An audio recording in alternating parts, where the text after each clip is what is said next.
mata in kin amince zan zambawa gare ki.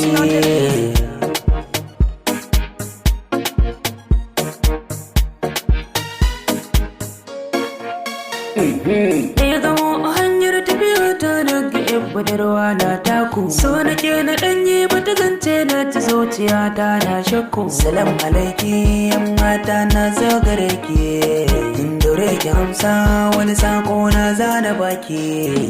Na daɗe ina bin kyama ya zuciya ta ce kar da na barki, tunda na sa kalar ki dona na ta zuciya ta na shauki. Ta ce gani wai lallai sai na tare ki, dan akwai bayanan sirrin da take so ta baki.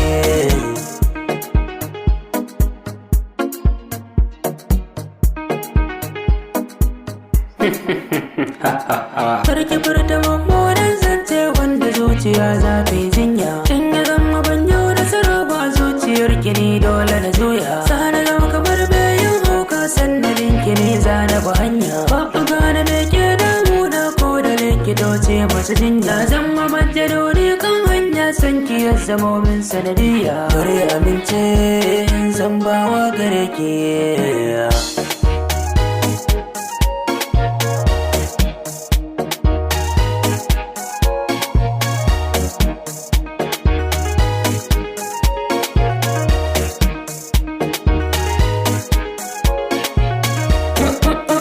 Sallama ‘yan mata ba ki amsa ba, da ke nake kin je da ke duk da an ce shiru magana ce ina jiran amsar taki. Duk sayin da gari zai waye rufin asirin baba taki, haka zan kasance majiran amsa gare ki.